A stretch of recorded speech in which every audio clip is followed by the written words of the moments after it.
Lección número 17 de nuestra serie, Una iglesia modelo, se llama Sardis, la salvación del remanente. Hoy estamos concluyendo el estudio al mensaje de la iglesia de Sardis, con estas ya 17 lecciones que nos han enseñado valiosísimas verdades, muy importantes que nos han confrontado, nos han hecho temblar, porque es palabra de Dios y porque también Dios conoce nuestra vida. Él sabe lo que necesitamos escuchar, no lo que queremos oír. ¿Sabe cuál es nuestra necesidad? Él ve el futuro de esta iglesia también y nos advierte a través de todos estos mensajes de las iglesias que hemos estado estudiando en estos últimos meses, precisamente para advertirnos de peligros o de situaciones en las que también nosotros podemos caer. Y precisamente lo hace para que no caigamos en esas cosas y que seamos esa iglesia modelo que Jesús un día viene a recoger. El tema de entonces de hoy es la salvación del remanente. Son dos palabras inseparables y no se puede hablar indistintamente uno del otro. La salvación es para el remanente y el remanente es lo único que se va a salvar. Del remanente vamos a aprender quiénes son el remanente y de la salvación vamos a aprender si se pierde o no se pierde. Está interesante, ¿verdad? Apocalipsis capítulo 3, versículos 1 al 6.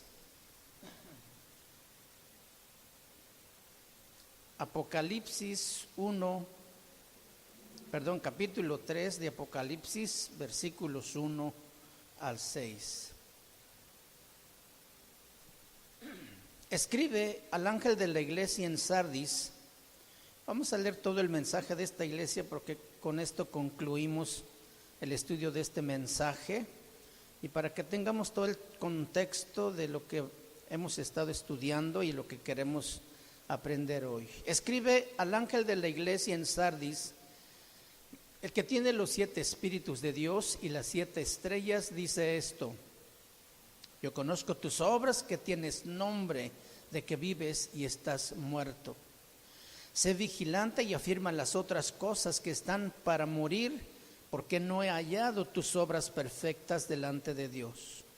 Acuérdate pues de lo que has recibido y oído, y guárdalo y arrepiéntete, pues si no velas, vendré sobre ti como ladrón, y no sabrás a qué hora vendré sobre ti.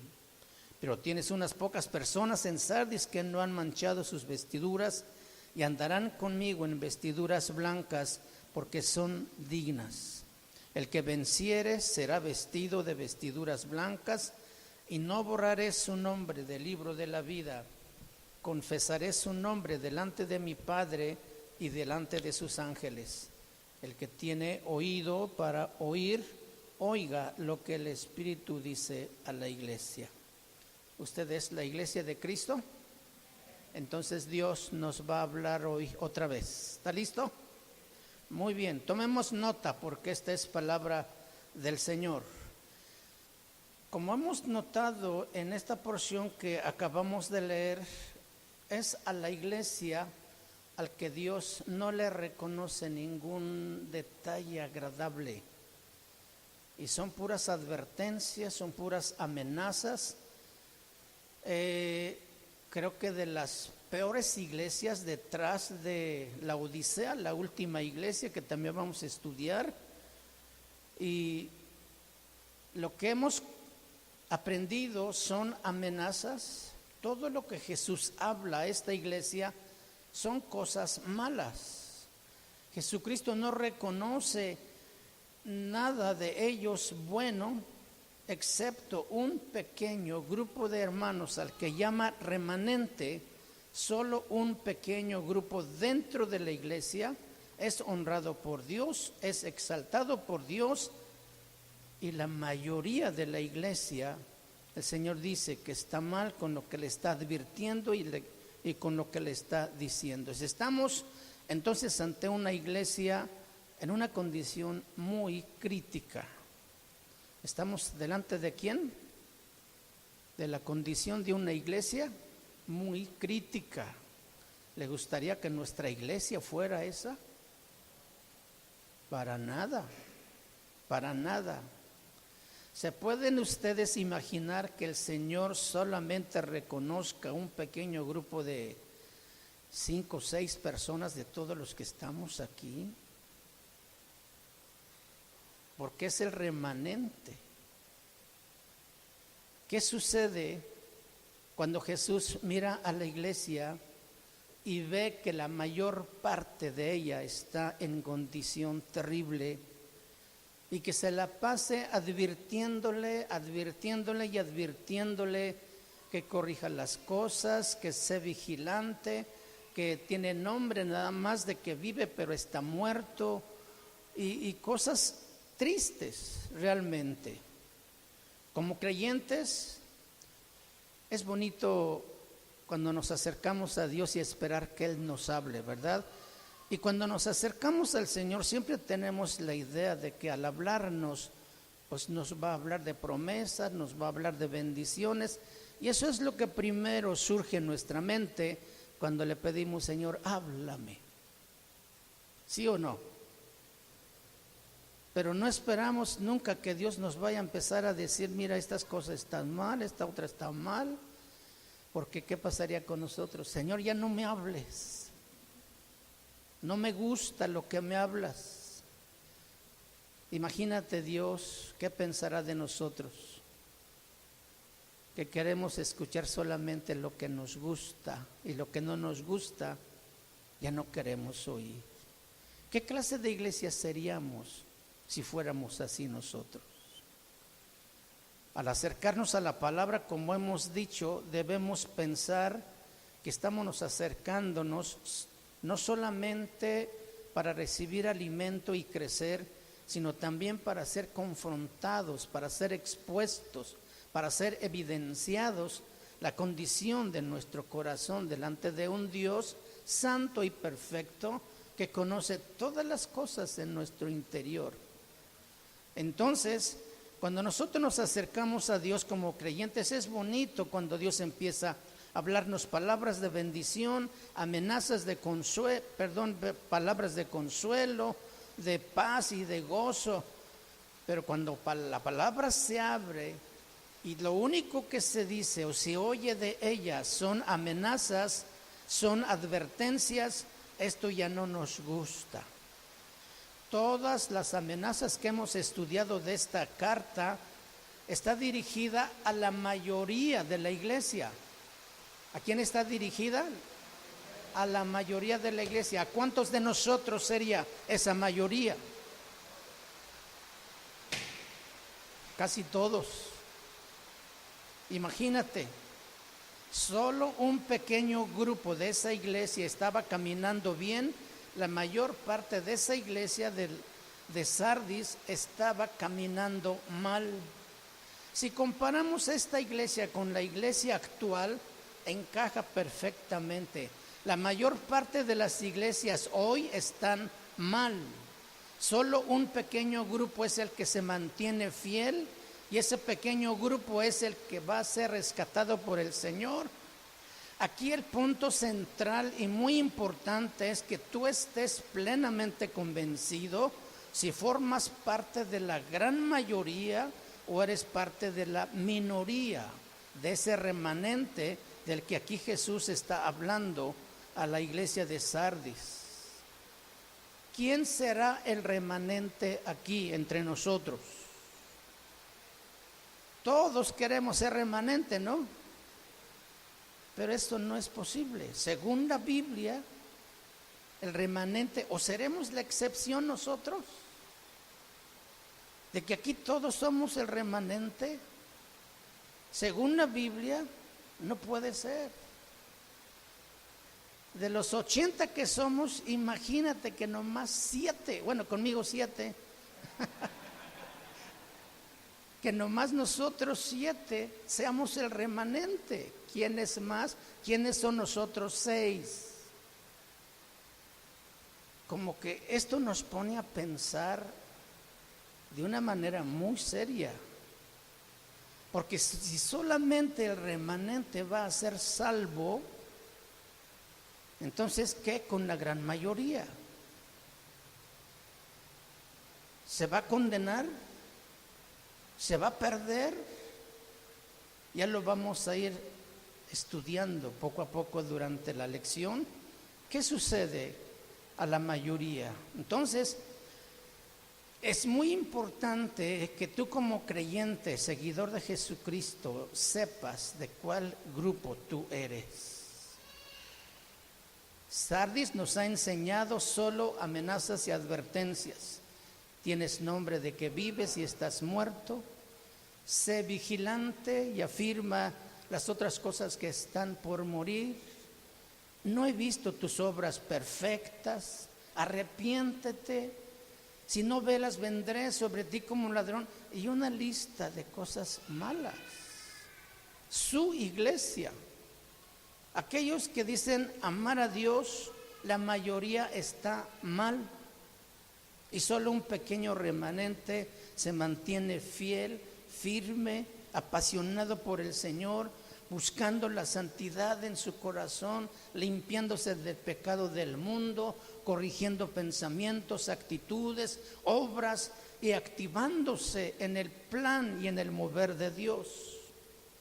En esta última porción que vamos a estudiar hoy, del versículo 4 en adelante, Jesucristo hace un cambio radical de todo lo que ha hablado anteriormente, lo ha dirigido a la gran mayoría de la iglesia y a partir del versículo 4 en adelante empieza a dirigir su mensaje a esa pequeña minoría llamado remanente.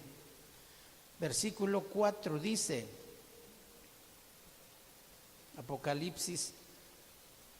estoy en otro libro. Capítulo 3, versículo 4. Pero tienes, ¿cuántas? Pero tienes unas pocas. Pero tienes unas pocas personas en Sardis que no han manchado sus vestiduras y andarán conmigo en vestiduras blancas porque son dignas. Aquí hay una palabra que se llama pero, que Jesús usa después de hablar o señalar lo malo que la iglesia tiene. Tiene una esencia de esperanza esa palabra. ¿Ha escuchado usted la frase que dice no hay pero que valga? Aquí hay un pero que sí vale y vale mucho. Este pero tiene un tinte de esperanza, de anhelo, de esfuerzo. Cuando Jesucristo usa esta palabra, está conectando dos cosas. Esta palabra pero es un conector anverso. Un conector pluvial conecta dos vías de agua pluvial. Un conector vial conecta dos vías vehiculares. Entonces, esta palabra pero es un conector anverso. Lo que va a decir se opone y está totalmente en contra de lo que ha dicho anteriormente. Una verdad que es opuesta totalmente a lo que acaba de decir. Eso nos da esperanza porque lo que Jesucristo ha dicho atrás son solo cosas malas. Como ya dije, vives pero estás muerto. Su discernimiento de ellos se había apagado. El centinela estaba dormido. Sus obras no eran perfectas. Habían abandonado su tarea de vigilar. No hacían nada para Dios. Eso era como una imagen de cera, como también ya vimos. Jesucristo usa esta palabra, pero un conector anverso habla totalmente diferente a la parte anterior del mensaje. La gran mayoría de la iglesia era la que estaba muerta, pero totalmente contrario, hay un grupo pequeño en Sardis que no había manchado sus vestiduras. Ese grupo pequeño es muy chiquito. Si logramos entender, podemos entender qué cantidad es mucho y qué cantidad es pequeño. Por ejemplo, una mujer, ¿cuántas mujeres hay aquí? Una mujer que tiene 100 pares de zapatos, ¿es mucho o es poco? Es poco, dicen ellas. ¿Y cuántos son pocos para ellas? 10, 20. Para un hombre, con 2 pares, un café y un negro. Eso es todo. ¿Cuánto es mucho entonces? Mucho es aquello que supera la capacidad de usar y la capacidad de disfrutar. Tiene más de lo que puede disfrutar, tiene más de lo que puede usar. Amén. Si Jesucristo usa la primera parte del mensaje para hablar a la mayoría y usa la segunda parte para hablar a la minoría, entonces entendemos que aquí hay una enorme diferencia. Si somos aquí como 80 personas, 80 hermanos, ¿cuál sería el remanente en este lugar? Como dijimos, 6 y 7 conmigo, no más. Hermanos, ¿alguna vez te has puesto a pensar en esto? En tu vida cristiana, cuando te das tus licencias, tus descansos sabáticos y te desbarrancas por ahí al mundial diciendo regreso mañana, al fin que nadie me ve, al fin que todo el mundo lo hace, me voy a dar un permisito, nada más es chiquito, a nadie va a ofender, a nadie va a lastimar. ¿Tú estás formando de esa minoría remanente o eres del montón? El mundo sigue su curso, su marcha, y va arrastrando todo lo que puede encontrar, todo lo que no está firme, todo lo que no está estable, y se lo arrastra. Esa es la tarea del enemigo también. Esta palabra, pero, que lleva una promesa alentadora, pero también lleva una verdad aterradora. La primera es alentadora porque Jesucristo siempre ha salvado al remanente, no a las multitudes.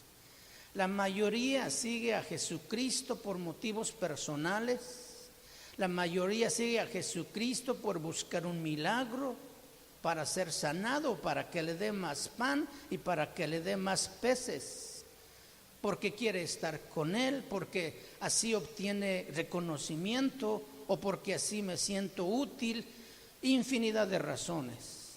La mayoría ha seguido siempre a Jesús por intereses ocultos y hasta por intereses perversos. Jamás, escuchen bien esto, jamás una iglesia ha seguido a Dios con la característica de fidelidad en su gran mayoría, en toda la Biblia. Dios liberó al pueblo de Israel de Egipto con mano poderosa a través de un líder llamado Moisés, que también Dios levantó con el plan de introducirlos a la tierra de Canaán, la tierra prometida, tierra que fluye leche y miel. La pregunta es, ¿toda esa gente que salió de Egipto entró a la tierra prometida? Que eran un poco más de 2 millones de personas. ¿Cuántos entraron? Un pequeñísimo remanente de 2 personas, Josué y Caleb. Todos los demás quedaron postrados en el desierto. Todos salieron, pero no todos entraron. solamente un remanente. Recordamos otro momento en el peregrinaje de ese pueblo por el desierto, cuando Moisés sube al monte para recibir las tablas de la ley. Tardándose Moisés, la gente dijo, pues con Moisés, ¿quién sabe qué le pasó ya? Mejor vámonos haciendo nuestros dioses que vayan delante de nosotros. Y juntaron todas las alhajas y todo el oro que llevaban y formaron, ¿qué cosa hicieron ahí? Un becerro de oro. Hoy, actualmente, las iglesias están haciendo sus becerros de oro y los están invocando como dioses. ¿Cómo ha perdido el enfoque la iglesia actualmente?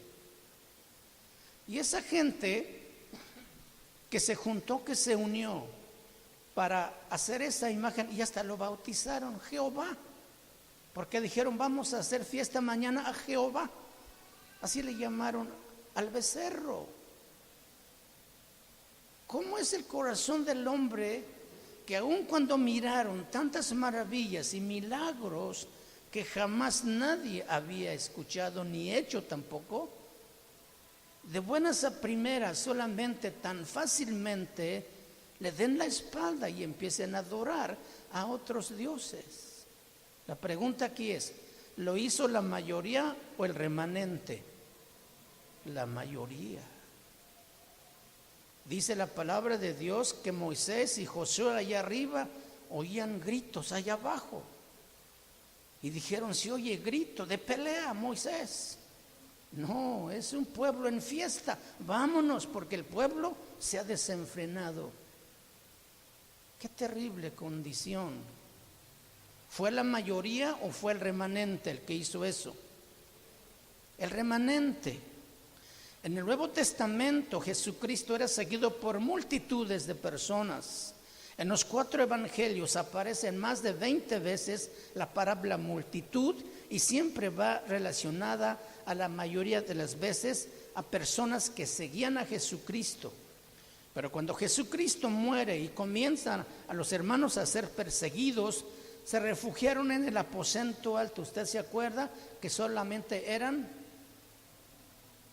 120 de esas multitudes que le seguían a Jesús, que todos se amontonaban queriendo escucharlo predicar? Aquellos que corrieron para encontrarse otra vez con él al otro lado del lago. Señor, ya estás aquí otra vez, ya llegamos también nosotros. Jesús le dice, no creo que ustedes me estén siguiendo por los milagros que han visto, sino porque tragaron ayer y quieren que les dé de cenar otra vez. Así les dijo, así de serio, de directo y de claro. Trabajen no por la comida que perece, sino por la comida que a vida eterna permanece. Jesús conocía sus corazones y esas multitudes que le seguían tenían muchos motivos muy diferentes y muy pocos los que tenían un corazón real para con él. La prueba es que cuando él está caminando a la cruz, hasta sus discípulos huyeron y él iba solo. Cuando él inicia su ministerio, miles y miles de gentes, de pueblos, de aldeas, de ciudades le seguían, pero Jesús terminó solo en la cruz. No se salva la gran mayoría, mis hermanos. Se salva solamente un pequeño remanente. Y aquí hay 3 remanentes que son fieles. La gran mayoría no es fiel. Y esto es bien triste. Duele escuchar esto. Ninguno de nosotros queremos perdernos. Queremos estar presentes cuando Cristo venga. Queremos ir con Él en la gloria que está preparando para nosotros.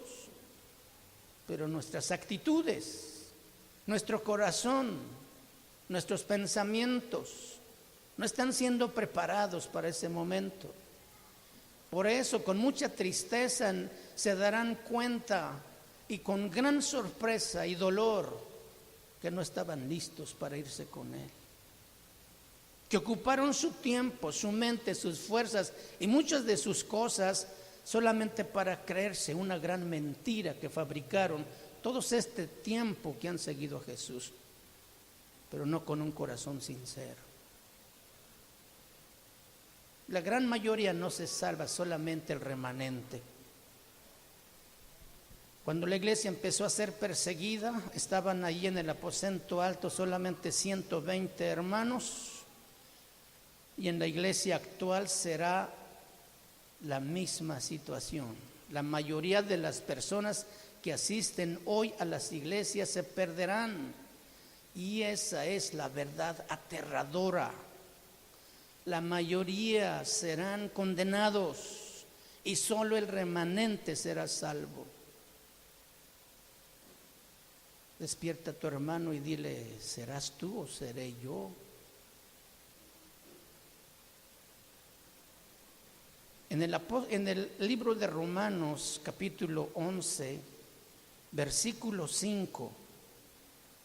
Vamos ahí, por favor. Romanos capítulo 11, versículo 1. Dice: digo pues, ¿ha desechado Dios a su pueblo? En ninguna manera, porque también yo soy israelita, de la descendencia de Abraham, de la tribu de Benjamín. No ha desechado Dios a su pueblo, al cual desde antes conoció. ¿O no sabéis que dice de Elías la Escritura, cómo invoca a Dios contra Israel, diciendo: Señor, a tus profetas han dado muerte y a tus altares han derribado, y solo he quedado yo y procuran matarme? Pero, ¿qué le dice la divina respuesta? Me he reservado 7,000 hombres que no han doblado sus rodillas delante de Baal. Así también aún en este tiempo ha quedado un remanente escogido por gracia. Ha quedado un remanente ¿qué? Escogido por gracia. Pequeño remanente. ¿Tú eres parte del remanente, sí o no? Debes estar convencido. Si todos dicen que son parte del remanente, eso no es cierto, porque es la pequeña minoría. El remanente no es la mayoría. A veces la mayoría está más segura de que será salva que el remanente. Porque puede ser una falsa seguridad. Y como dije hace rato, se cree en su propia mentira. Después de que Jesús alimentó a esos 5,000, como dije hace rato también, esa gente por multitudes corrieron, haciendo aparentar que en verdad seguían a Jesús, pero solo buscaban un milagro más, un favor más, un pan y un pez más para llenar su estómago. La multitud creía seguir a Cristo por la palabra, pero su búsqueda no era real. Creyeron que si lo buscaban por comida, era solamente para que Él volviera a hacer otro milagro para ellos, pero no para lo espiritual, sino para su conveniencia y para su provecho. En Lucas capítulo 17, versículo 10, Lucas 10, 17 al 20, encontramos otro momento cuando los discípulos regresan, cuando fueron enviados a predicar de 2 en 2. Dice la palabra de Dios que regresaron felices y contentos, porque cuando ellos predicaban, los enfermos sanaban, los demonios salían de las personas, y ellos regresaron contentos informando a Jesús, diciéndole: hasta los demonios se nos sujetan, Señor. Jesús le dice: a ver, cálmense tantito.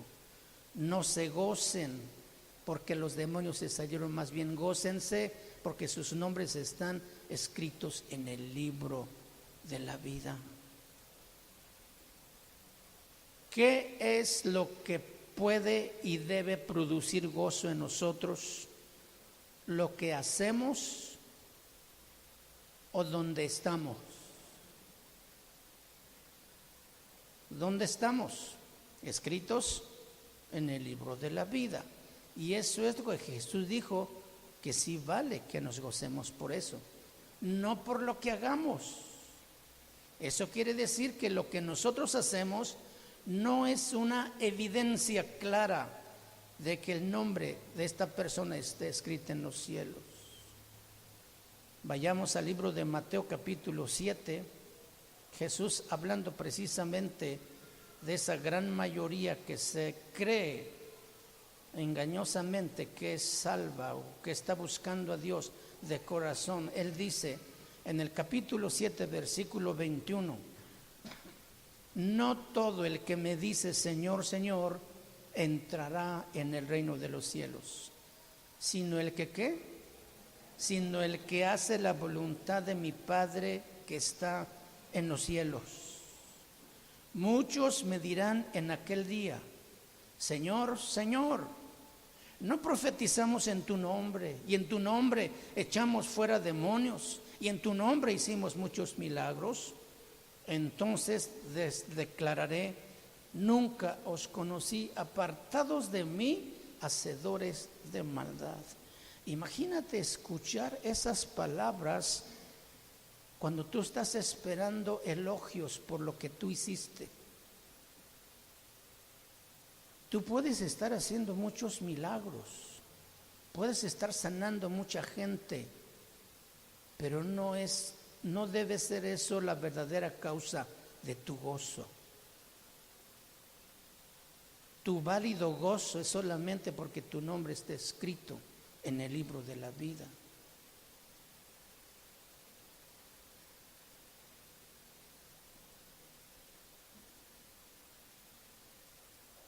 Gloria a Dios.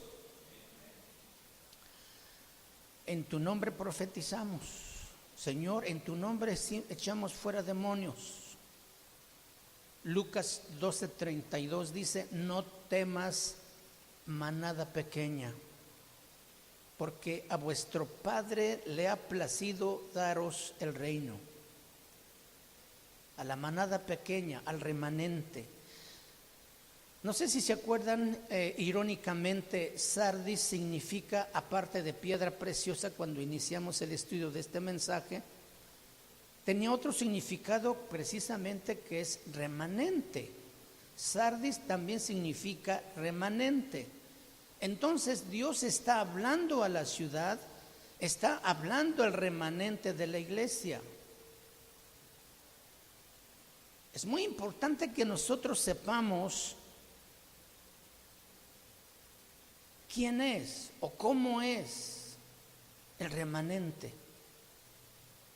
¿Cuál es la característica principal de un remanente? Obviamente por sus frutos. La Biblia dice que el árbol por sus frutos es conocido. Pero ¿qué dice el versículo 4 de Apocalipsis 3? Pero tienes unas pocas personas en Sardis. Y ahí está la clave. ¿Qué dice? Que no han manchado sus vestiduras.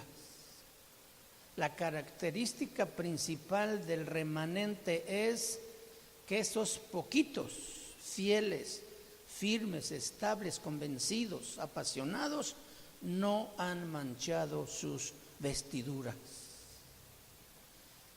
El remanente tiene la principal característica, sus vestiduras. Y una verdad muy importante, los creyentes tenemos una vestidura espiritual. En el momento en que una persona es atraída hacia Dios por esas cuerdas de amor, Dios hace una transformación de nuestro corazón, pero no solamente cambia el corazón, también cambia nuestra vestimenta.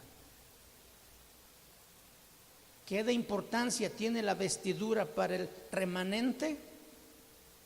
Antiguamente, la vestidura representaba todo lo que una persona era y hacía. Cuando el rey salía a caminar por las calles de su ciudad, era muy conocido por sus vestiduras reales y no podía confundirse con la demás gente. Y todas las personas en Sardis tenían vestiduras diferentes de acuerdo a la profesión que ellos desempeñaban. Los sacerdotes, los centinelas, los encargados de los negocios tenían diferente forma de vestir. La gente común del pueblo también se vestía diferente. Un griego tenía diferente vestimenta que un judío y un romano y un egipcio también. La ropa es usada como un distintivo que habla de identidad de una persona. El mundo tiene sus ropas y la iglesia también tiene otra vestimenta. El mundo tiene vestiduras viciadas, como dice la palabra. La iglesia tiene vestiduras blancas. No sé si tú te has vestido alguna vez de todo blanco, blanco, blanco. Cuando te vistes así de todo blanco, blanco, ¿qué es lo que más te preocupa? Pues que no te ensucies. Y estás comiendo con extremada delicadeza, más si estás comiendo mole. ¿Verdad? Que no te manches porque te delata lo que estás comiendo. Así debemos vivir la vida cristiana, porque Dios nos ha cambiado las vestiduras y nos dio la tarea, el reto de mantenernos limpios todos los días hasta el final, no solamente cada 8 días. Las vestiduras del remanente son igual de delicadas. Cualquier cosa que se ponga en contacto con ella lo contamina y lo ensucia. En Sardis, las calles tenían la particularidad de que eran de color rojizo, porque eran de la roca rojiza que había alrededor y ponían en el piso. Entonces los zapatos y la ropa pues se teñía de rojo. Entonces usar vestidura blanca en Sardis era extremadamente difícil. Pero esa era la tarea para la iglesia en Sardis. Vestiduras blancas de ese pequeño remanente que se conservó solamente para el Señor. ¿Cómo mantener vestiduras limpias en una ciudad como Sardis? ¿Cómo puede la iglesia y el cristiano mantener sus vestiduras limpias en medio de un mundo lleno de maldad y de pecado? ¿Cómo cuidar sus vestiduras el creyente para no contaminarse y para no ensuciarse?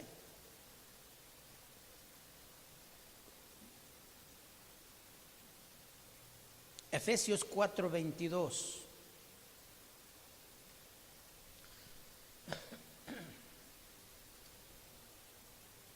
Dice la palabra de Dios: en cuanto a la pasada manera de vivir, ¿qué dice?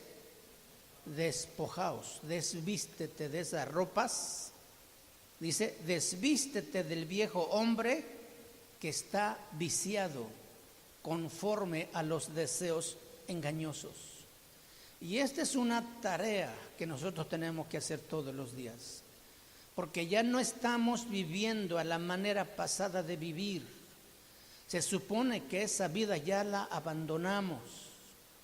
Se supone que ya hemos dejado todo lo que traíamos del mundo, prácticas, ideas, conceptos, maneras de pensar, que el mundo nos había metido.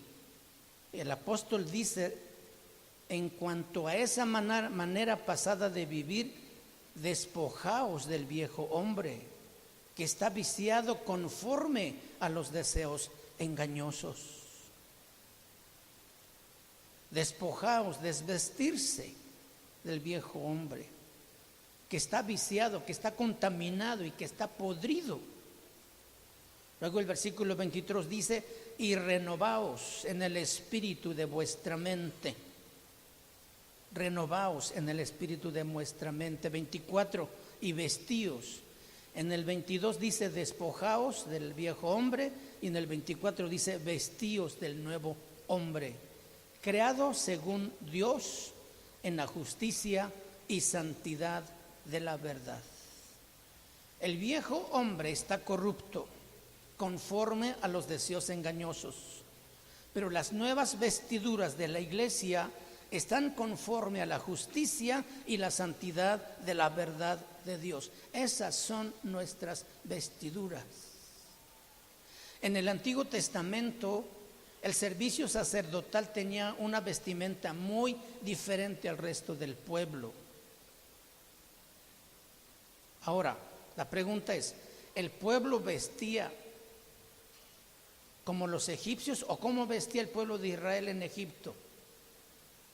400 años viviendo ahí, agarraron su moda y se vestían como los egipcios. Entonces cuando Dios los saca, precisamente los saca para que aprendan a adorar al Señor y para cambiarle sus vestiduras. Y cuando instituye el servicio sacerdotal, lo primero que Dios cambia son sus vestiduras. Aarón y su familia, dijo el Señor, los vamos a lavar y los vamos a vestir diferente. Ropas de lino blanco, de pies a cabeza, hasta sus calzoncillos eran blancos.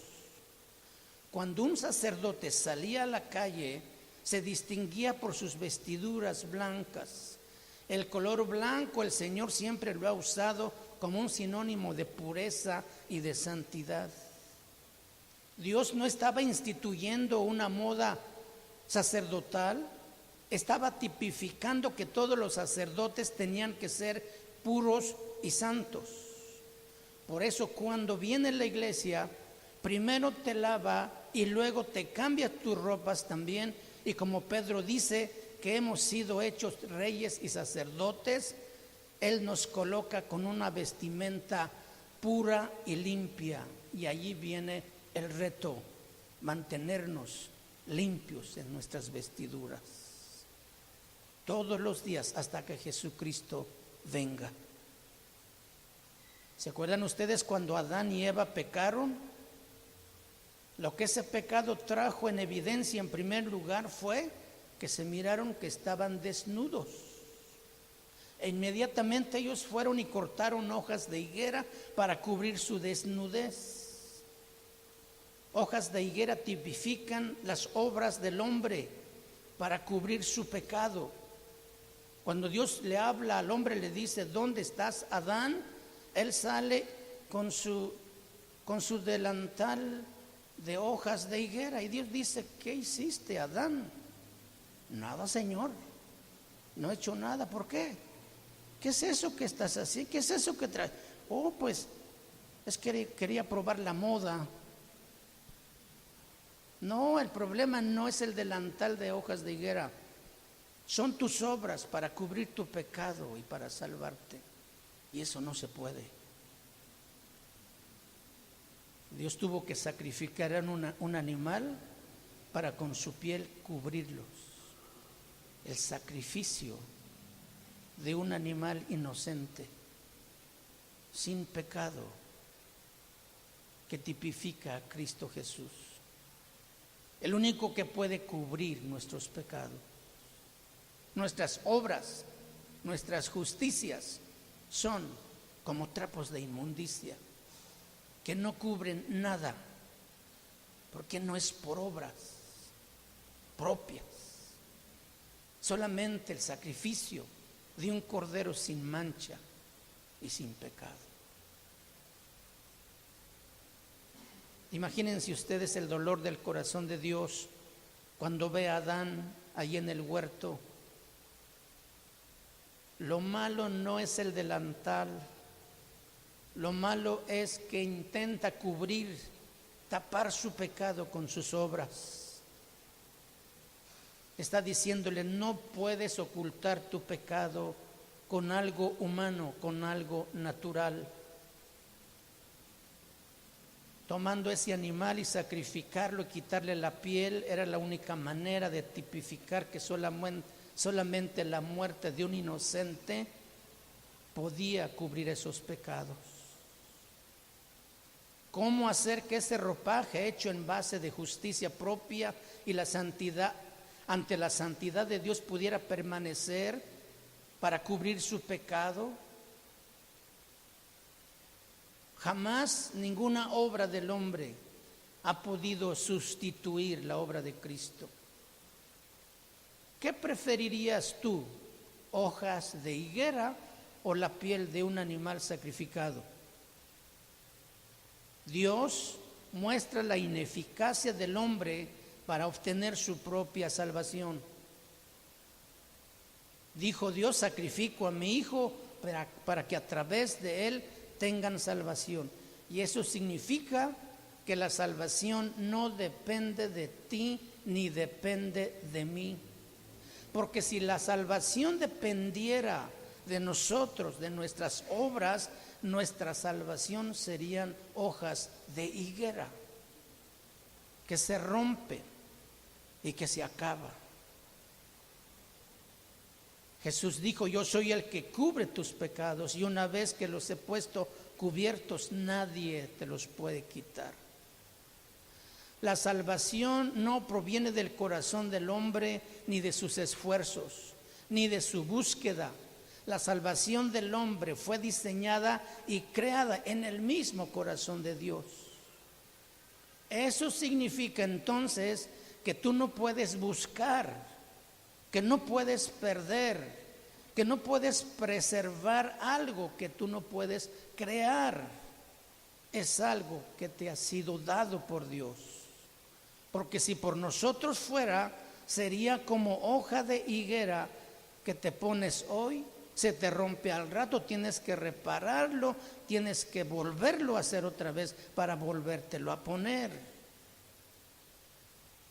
La profundidad de la salvación es cómo puedes perder algo que ni siquiera hiciste.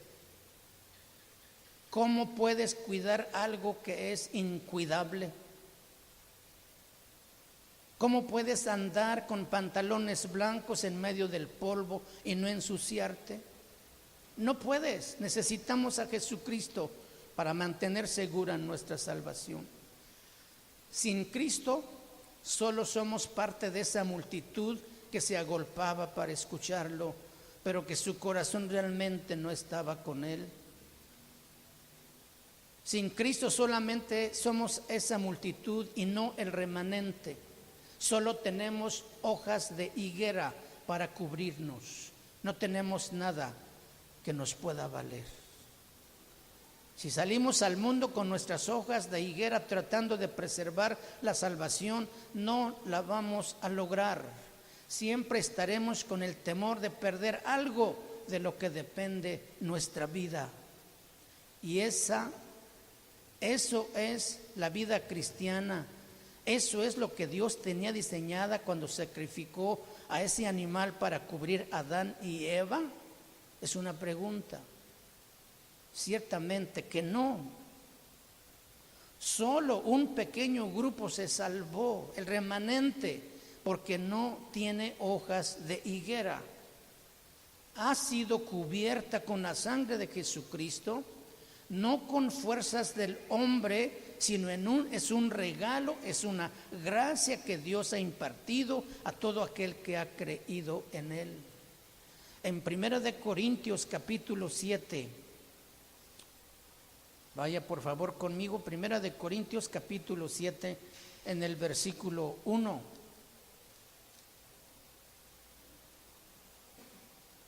En cuanto a las cosas de que me escribiste, permítame tantito.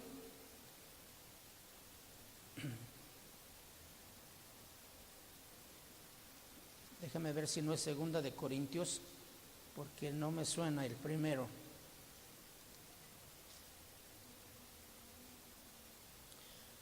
Así que es 2 Corintios 7:1. Así que, amados, puesto que tenemos tales promesas, ¿qué dice su Biblia? Limpiémonos de toda contaminación de carne y de espíritu, perfeccionando la santidad en el temor de Dios. Limpiémonos ¿de qué? De toda contaminación de carne y de espíritu, perfeccionando la santidad de Dios en el temor, perfeccionando la santidad en el temor de Dios. Limpiarla constantemente, no solo de espíritu, también de la carne, y eso está hablando también de lo físico. O sea que también debemos cuidar nuestra carne. La santidad incluye lo espiritual y el cuerpo. Tener un espíritu limpio y también un cuerpo limpio. Cuidarte de tus ropas. ¿Cuidaron ustedes su ropa antes de venir a esta reunión? ¿O agarraste por ahí cualquier cosa y te lo pusiste corriendo y dijiste, ahí va, no hay problema? Al fin que lo que Dios mira es el corazón. No, tuviste que tomar tiempo para escoger primero, y más las hermanas, que combine bien los colores para que se vea elegante. Y está bien, hay que cuidar eso. No podemos venir todos greñudos, todos despeinados. Hay que cuidar el externo, pero hay que cuidar más lo interno, el corazón, la mente. Porque ¿qué sirve de que traigamos las mejores galas de ropa y un corazón sucio? Un corazón lleno de cochinero. No agrada a Dios. Por eso dice que limpiémonos de toda contaminación de carne y de espíritu. La perversidad que hay en nuestro corazón es que ponemos mucho cuidado en nuestra vestidura exterior y no lo hacemos con la misma intensidad en el cuidado interior. Y esa es una evidencia de la perversidad que hay en nuestros corazones, hermanos. Eso debemos cuidar. Cuidamos más una camisa de 100 pesos que compramos en el tianguis, ¿sí?, que las vestiduras interior de un espíritu afable, de una mente limpia, de un corazón puro, para que al venir a la casa de Dios podamos levantar manos limpias y santas, que nuestro corazón no se haya desviado a cosas vanas, ¿sí? Qué incongruentes somos a veces. Tu ropa está toda limpia y planchada, pero tu interior está todo manchado y arrugado. En lo espiritual nos metemos con quien sea, nos juntamos con quien sea, hablamos cosas como sean, vemos lo que sea y esperamos después que podamos orar a Dios en su presencia y esperar que Él nos hable. Qué incongruentes somos.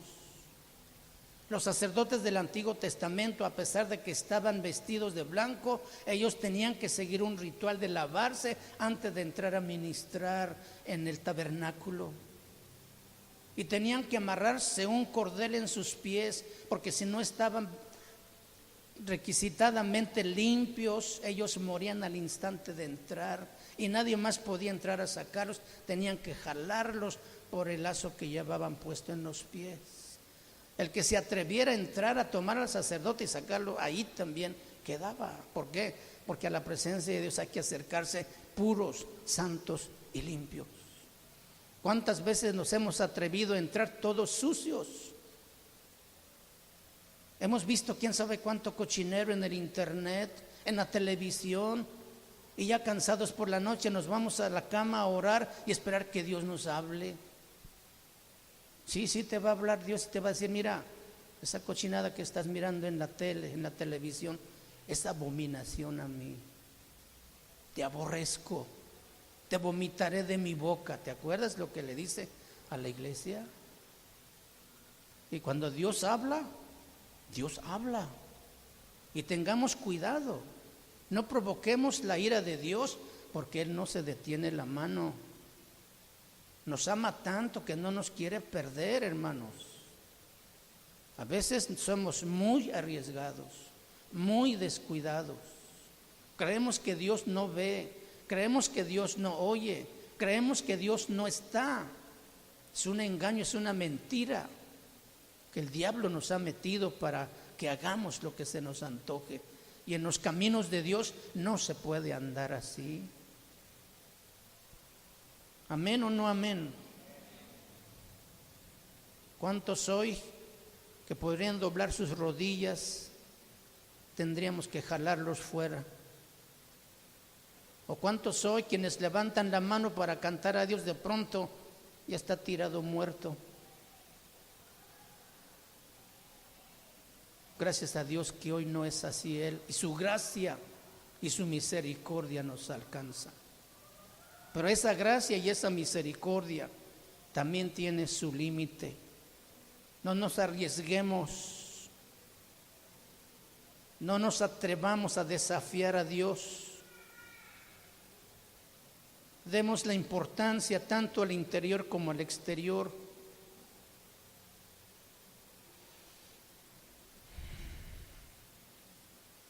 Yo he casado a muchas parejas en mi vida de servir al Señor y nunca he visto llegar una novia toda sucia a la boda. Viene con su limpio impecablemente arreglado, hasta ella. Y yo les digo, ¿cómo cambian las cosas cuando se arreglan?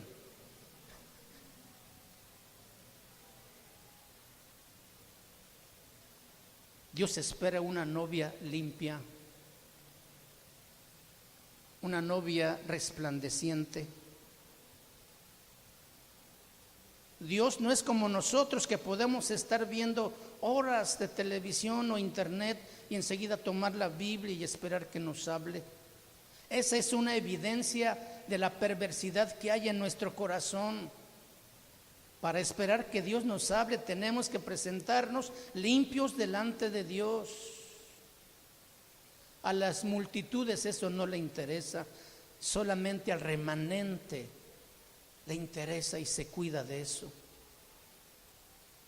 Apocalipsis 3, versículo 5 dice: el que venciere será vestido de vestiduras blancas y no borraré su nombre del libro de la vida. Qué promesa tan grande, pero qué condición también tan grande, porque ¿a quiénes no borrará su nombre del libro de la vida? Al que venciere hasta el fin, no solamente una parte. Le daré vestiduras blancas. Amén.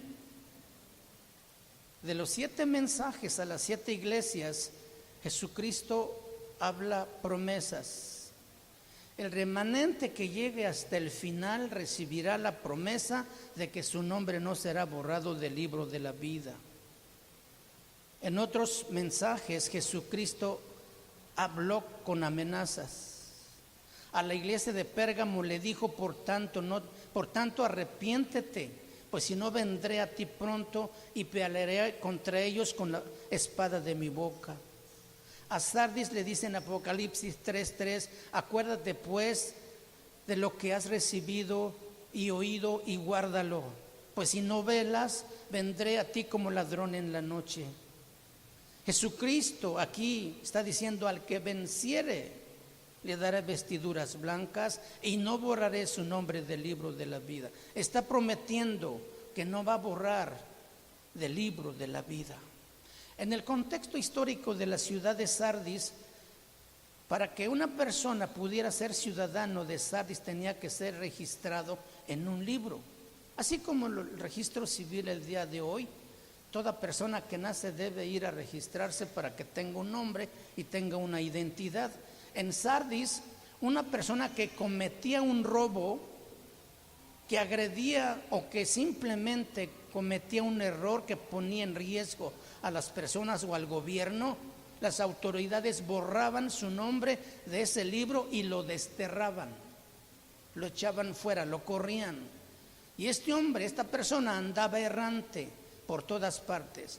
No era romano, no era judío, no era griego, no tenía nacionalidad, y todas las personas en Sardis vivían con ese temor de cometer el mismo error o el más mínimo error, que tuvieran que también borrar su nombre del libro y correrlo del pueblo. El mismo miedo que tenía Adán y Eva de que sus delantales de higuera se rompieran. Dios, conociendo eso, hace una promesa y dice: yo no voy a hacer lo mismo que el mundo, o no voy a hacer lo mismo que Sardis. Yo no voy a borrar tu nombre del libro de la vida, pero vence, pero límpiate, mantente puro. Amén. ¿Qué te parece un papá que tiene hijos y le dice: oye, hijo, estoy tan feliz porque eres mi hijo, te pareces igualito a mí y te amo mucho, pero si tú te portas mal te voy a correr de mi casa? Dice: papá, pero soy apenas de 8 años. Está bien, hijo, ¿Y qué tal si me arrepiento, papá? Pues te vuelvo a recibir como hijo. Luego le dice, pero si sacas un 5 en la escuela, pues también te voy a tener que correr, agarras tu mochila y tu lonchera y te vas. Papá, pero si me esfuerzo y me porto bien y regreso, pues te vuelvo a recibir. Exactamente es lo mismo. Si nosotros creyéramos que perdemos salvación, ¿cuánto tiempo estaríamos dentro y cuánto tiempo estaríamos fuera? ¿Qué es mejor? Ninguna de las dos. Es mejor estar seguro que la salvación por quien no trabajamos nosotros, quien no nació de nosotros, que salió de Dios y que es dado gratuitamente, sin obras nuestras, y asegurada de que el nombre no será borrado del nombre no será borrado del libro, asegura y da confianza y nos anima, nos estimula a seguir luchando para conservar limpias nuestras vestiduras. ¿O no es así? Nos anima, bueno, nos esforcemos. La Biblia dice, ¿cómo es que ustedes siendo padres malos sepan dar buenas dádivas a sus hijos? ¿Cuánto más vuestro Padre que está en los cielos os dará las cosas que ustedes les pidan? Amén. Si fuese que nuestros nombres se borraran por nuestros pecados, pasaríamos más tiempo inscritos o borrados. Dios te da algo que nosotros no podemos lograr o mantener por nuestras propias fuerzas. ¿Cómo podríamos nosotros mantener íntegro nuestras vestiduras de higuera si éstas se rompen y no sirven? Por eso es que Dios, viendo nuestra incapacidad de lograrlo, Él es quien nos da la salvación, quien mantiene nuestra salvación, quien sustenta nuestra salvación, porque si fuera por nosotros, nadie podría salvarse. Si la salvación se perdiera, no sé qué sería más horrible, si ser cristiano o vivir en el mundo. Las dos cosas son horribles. Si pensáramos que la salvación se pierde. Vivir en el mundo estaría siempre con el temor de que me voy a perder. Pero si estuviera en la iglesia creyendo que voy a perder mi salvación, estaría siempre también viviendo con temor de que cualquier cosa que haga mal voy a perder todo lo que tengo y que sea yo desterrado. Pablo dice que está seguro que ni la vida, ni la muerte, ni la hambre, ni desnudez, ni espada, ni cuchillo lo podrá apartar del amor de Dios. ¿Han escuchado este versículo? Lo han leído también. Sí nos disciplina el Señor, sí su vara también duele, pero no te borra del libro de la vida. Filipenses 1:6 dice que el que comenzó en nosotros la buena obra, la va a perfeccionar. ¿Hasta cuándo? Hasta el día de Jesucristo, hasta que Él venga. Lo que quiere decir que la salvación es segura y permanente. San Juan 10, 27 y 29 dice, mis ovejas oyen mi voz. ¿Sí? Y dice, y yo las guardo en el hueco de mi mano y nadie me las podrá arrebatar. Somos sus hijos. Él nos ha dado la salvación. Entonces, si yo ya soy salvo, puedo hacerlo yo lo que yo quiera, al fin que tengo segura la salvación. Esa es una evidencia de que no tienes nada y de que no va a ser necesario borrar tu nombre porque ni siquiera está escrito. O sea, no eres nacido de nuevo. ¿Quién piensa eso?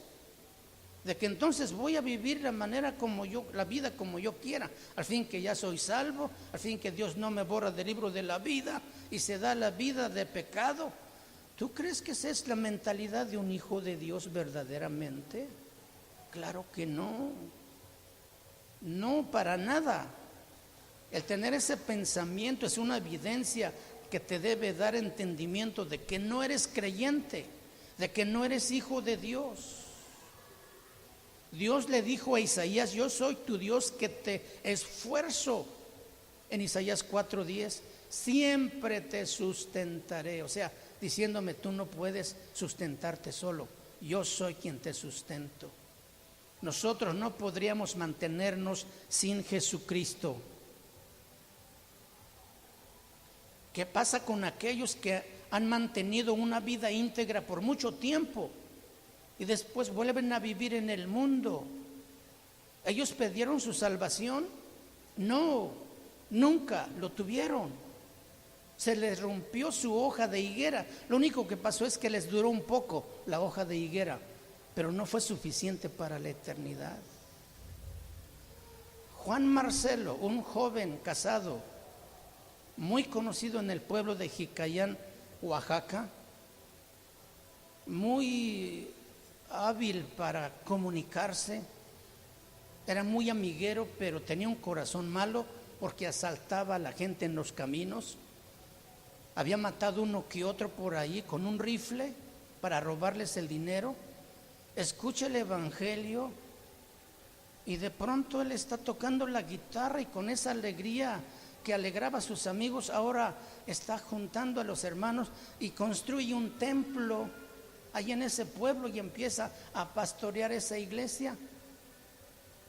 Cuando yo fui a visitarlo y conocer de él, me llevó donde había enterrado su rifle con el que mataba gente.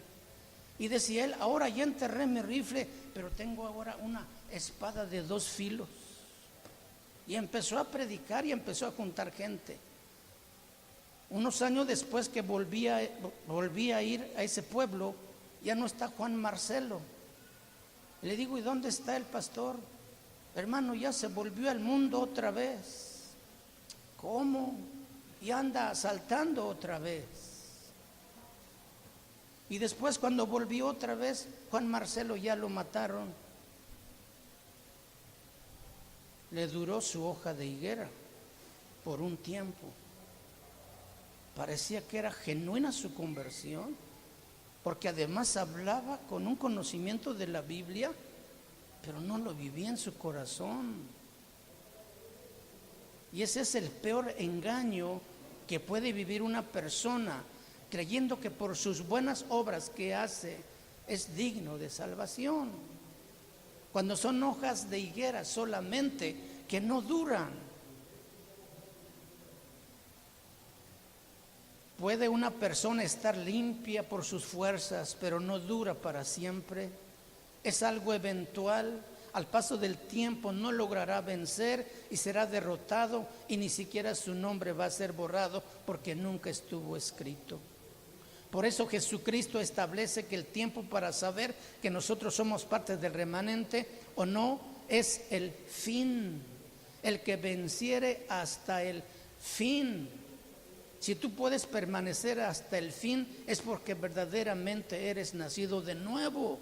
De otra manera no has nacido de nuevo.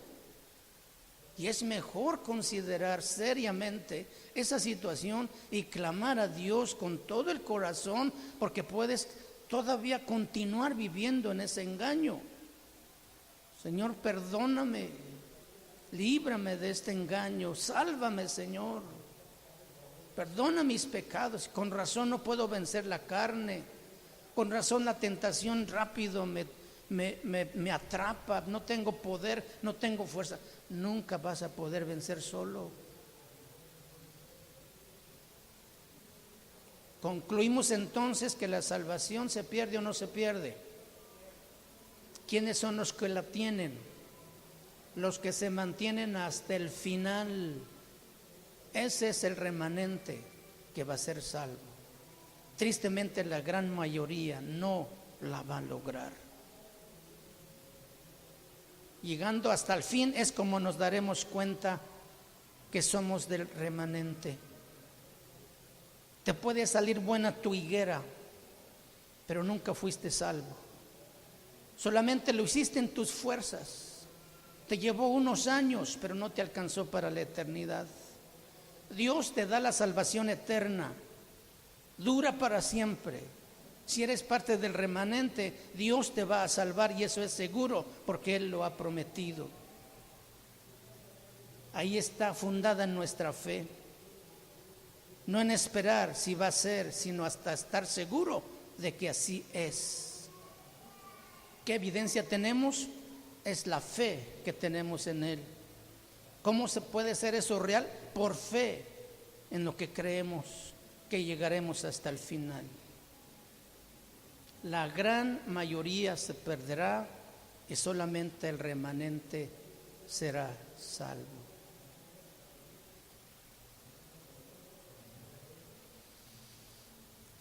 El Señor está aquí esta tarde, hermanos, y Él conoce nuestros corazones.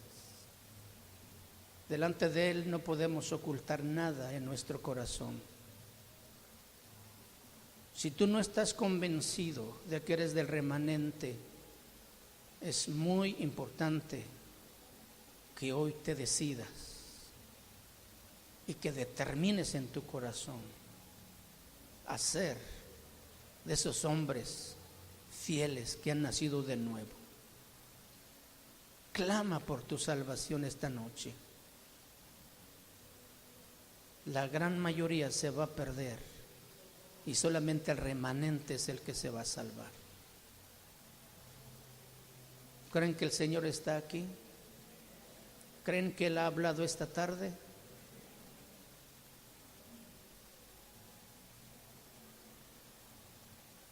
Hace rato cantamos este canto que dice: tu gloria está aquí. Y Él nos ha regalado un momento de su presencia. Nos ha hecho sentir, por un lado, la gran bendición de ser sus hijos y de ser parte de ese remanente, pero también la verdad aterradora de que la gran mayoría y la multitud es el que se pierde. No seamos de esa gran mayoría, seamos ese remanente que permanece fiel. En tu corazón muy profundo clama a Dios. Él todavía está aquí, está escuchándote, y Él desea que tú vengas a Él, lo busques con un corazón sincero.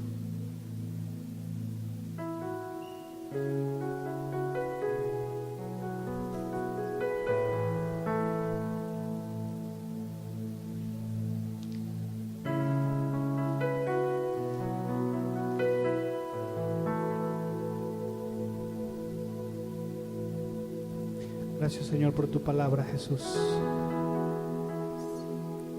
Aquí estamos, Señor.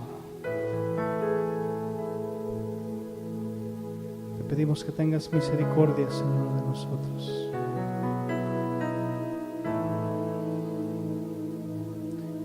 Ayúdanos a estar en ti, Jesús, a obedecer tu palabra, Señor.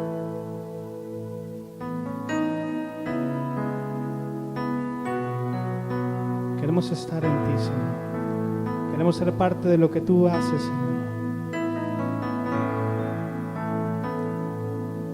Y que tú nos tomes en cuenta, Señor. Que tú tomes en cuenta, Señor, nuestra vida, Jesús. Entrega hoy tu corazón, mi hermano, mientras cantamos esta alabanza al Señor en su fidelidad.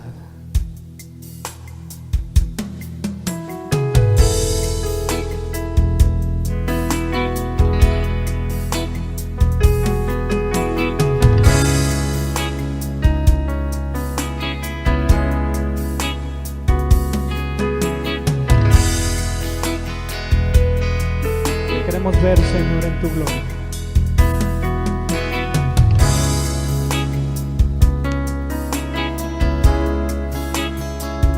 Te veré en la hermosura de tu santidad.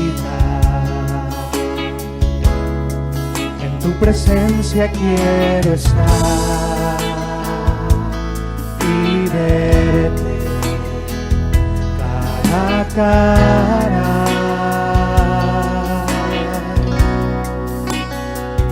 Te veré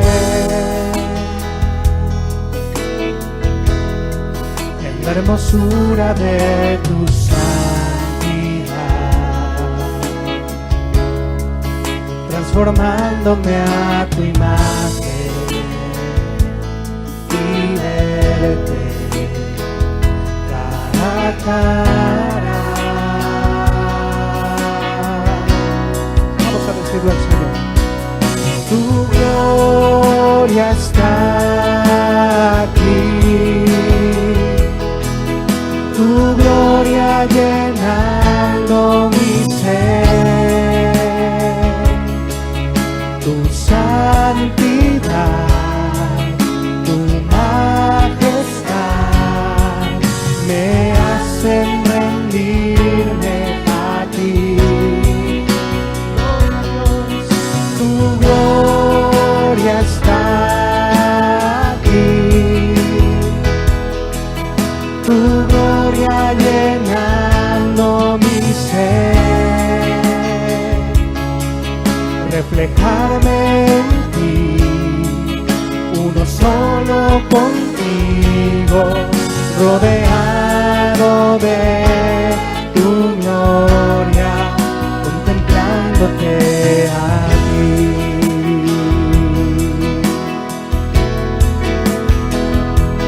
Sí, Señor, así te queremos ver. Vamos, levante su voz al Dios Todopoderoso, dígalo.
Contigo, rodeado de tu gloria, rodeado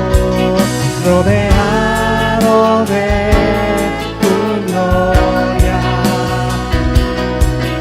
rodeado de tu gloria, contemplándote a ti.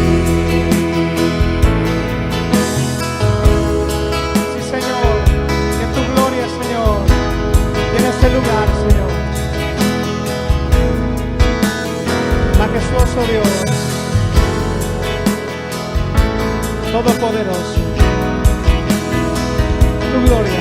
tu gloria está aquí, tu gloria llenando mi ser, tu santidad y tu majestad me hacen rendirme a ti. Tu gloria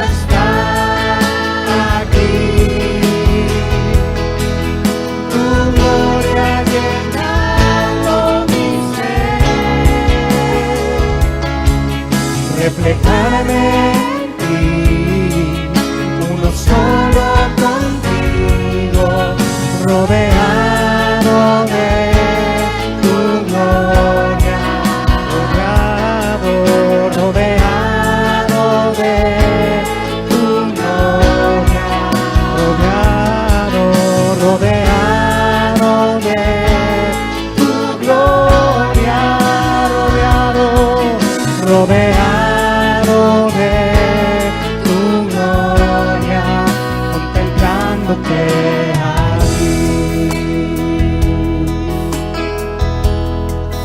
contemplándote a ti, Señor, contemplándote a ti.